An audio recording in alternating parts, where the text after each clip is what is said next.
Bismillahirrohmanirrohim. Assalamualaikum warahmatullahi wabarakatuh.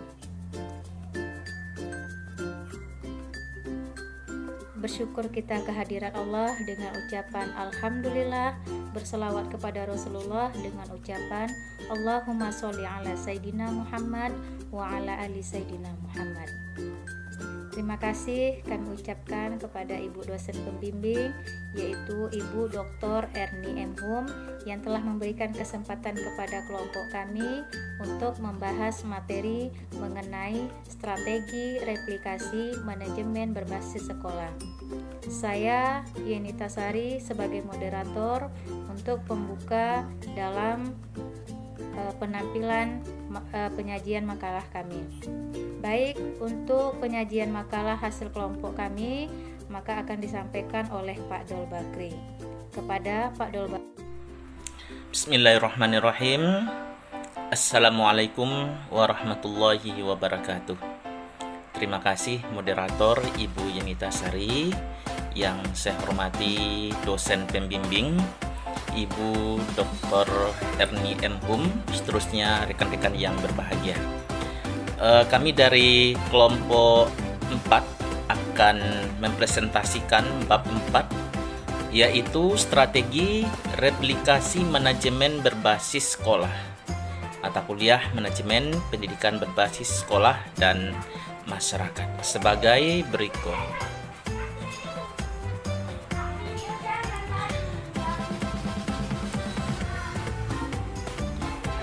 Sasaran replikasi manajemen berbasis sekolah adalah di tingkat kabupaten atau kota, yaitu kecamatan yang belum terdapat SD yang telah melaksanakan MBS dengan baik.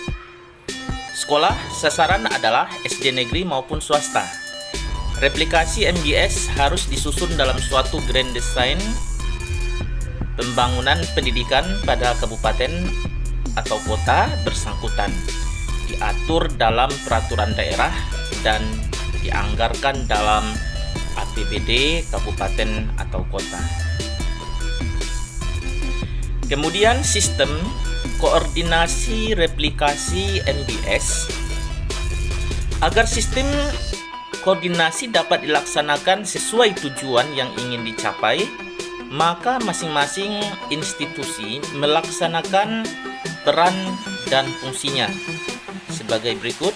Yang pertama, Dinas Pendidikan dan Kebudayaan Kabupaten Kota, perannya adalah menetapkan kebijakan. Kemudian B, melaksanakan kebijakan Kementerian Pendidikan dan Kebudayaan yang terkait. Kemudian menyusun program kerja, mensosialisasikan program replikasi MBS kepada sekolah-sekolah dasar, kemudian melakukan pemetaan sumber daya, kemudian mengusulkan anggaran program replikasi sebagai bagian dari pembinaan dan pengembangan MBS. Selanjutnya, mengusulkan kepada kepala daerah tim pengembang MBS tingkat kabupaten atau kota, mensosialisasikan program, kemudian mengkoordinasikan, melaksanakan pengawasan implementasi program replikasi MBS, kemudian melaksanakan monitoring dan melaporkan hasil monitoring pelaksanaan kegiatan replikasi MBS kepada kepala daerah kabupaten atau kota. Kemudian yang kedua adalah peran unit pelaksanaan teknis daerah atau UPTD, kantor cabang dinas atau KCD pendidikan. Peran yang diharapkan dari UPTD atau KCD pendidikan kecamatan dalam replikasi MBS di SD yaitu A, melaksanakan program Dinas Pendidikan Kabupaten atau Kota terkait implementasi program replikasi MBS di lingkungan kerja UPTD atau KCD. B, mengkoordinasikan implementasi replikasi program MBS di tingkat gugus dan sekolah. C, memonitor implementasi replikasi MBS di tingkat gugus dan sekolah. Kemudian yang D adalah melaporkan pelaksanaan replikasi MBS secara berkala kepada Kepala Dinas Pendidikan Kabupaten atau Kota. Kemudian yang ketiga, peran guru sekolah dasar. Peran guru sekolah dasar dalam replikasi MBS di SD meliputi mengikuti perkembangan pembinaan MBS, kemudian mengkoordinasikan pelaksanaan MBS di sekolah sasaran replikasi, kemudian melakukan inovasi implementasi MBS yang lebih efektif, dan menyusun laporan implementasi MBS di gugusnya sebagai bahan untuk memperbaiki program berikutnya. Yang keempat, peran sekolah inti dalam gugus meliputi A. Mengikuti BIMTEK, kemudian B. Mengimplementasikan program MBS, C. Mengkoordinasikan pelaksanaan MBS, D. Melakukan inovasi dan pengimbasan pada anggota gugus implementasi MBS yang lebih efektif dan efisien sesuai kondisi sekolahnya, E. Menyusun laporan perkembangan implementasi MBS di sekolahnya sebagai bahan untuk memperbaiki program berikutnya. C adalah tahapan dan strategi replikasi MBS. Replikasi MBS di tingkat daerah, kabupaten atau kota dapat dilakukan dengan berbagai strategi. Di antaranya sebagai berikut: 1. Melalui sosialisasi. Kemudian yang kedua, peningkatan kinerja sekolah berdasarkan prinsip MBS. 3. Kunjungan sekolah. 4. Melalui magang. 5. BIMTEK. 6. Melalui pendampingan. 7 adalah melalui piloting.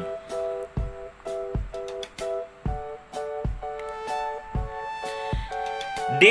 Pola replikasi atau pengembangan MBS melalui bimbingan teknis di kabupaten atau kota. Yang pertama, sasaran. Secara kelembagaan, sasarannya adalah Dinas Pendidikan Provinsi, kemudian Kabupaten, UPTD, kemudian sekolah dasar baik negeri maupun swasta di seluruh kabupaten atau kota. Kemudian ruang lingkup. Pada dasarnya, bimbingan teknis MBS ingin mengembangkan manajemen sekolah secara menyeluruh yang terdiri atas 7 komponen manajemen berbasis sekolah, yaitu 1.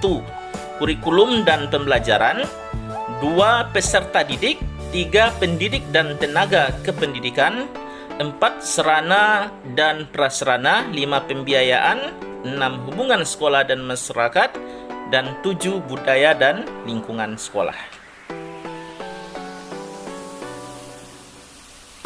Kemudian yang ketiga, bimbingan teknis MBS. Prinsip bimbingan teknis MBS: A. Kooperatif, kemudian B. Harus akuntabilitas, C. Keberlanjutan, D. Harus menyeluruh, E. Terpadu, kemudian F. Aplikatif, dan G adalah efektivitas dan efisiensi. 4. Strategi bimbingan teknis MBS bisa melalui A. Sosialisasi, kemudian yang B. Pembentukan tim kabupaten atau kota, dan C adalah pembentukan tim pelaksana sekolah. 5. Proses BIMTEK MBS.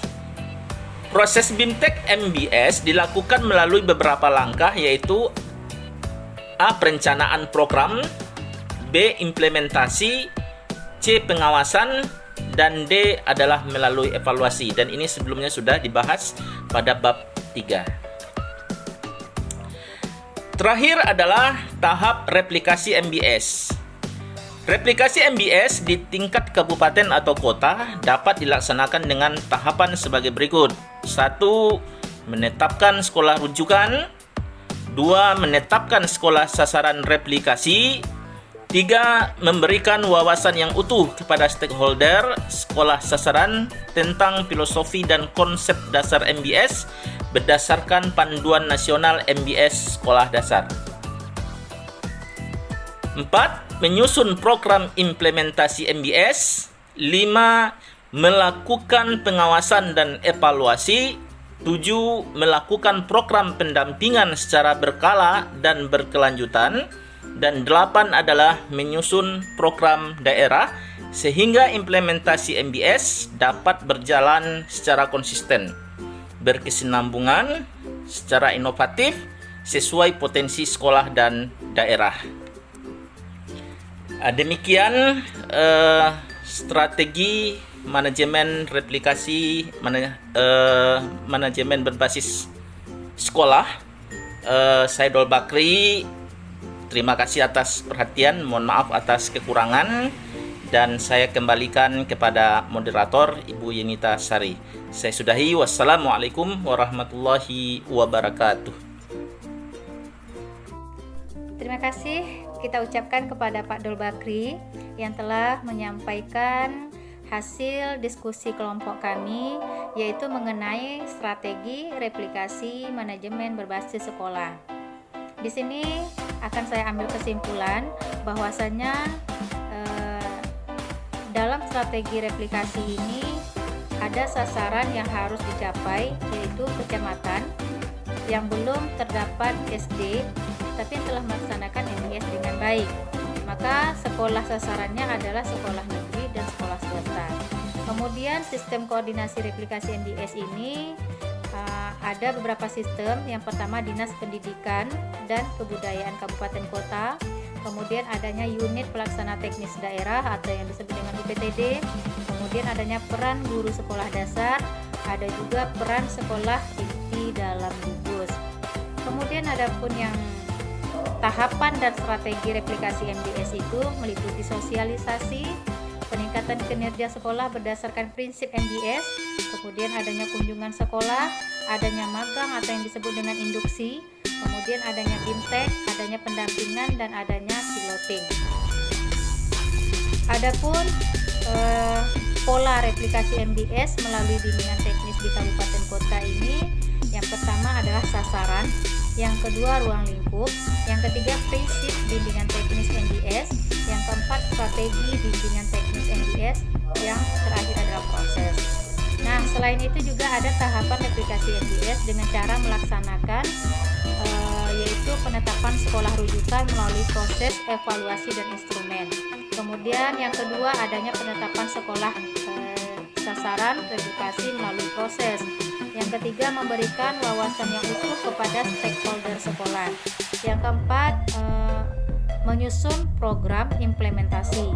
Yang kelima melakukan program pendampingan secara rutin. Yang keenam adanya melakukan pengawasan dan evaluasi. Kemudian yang ketujuh adalah melaksanakan program yang berkelanjutan.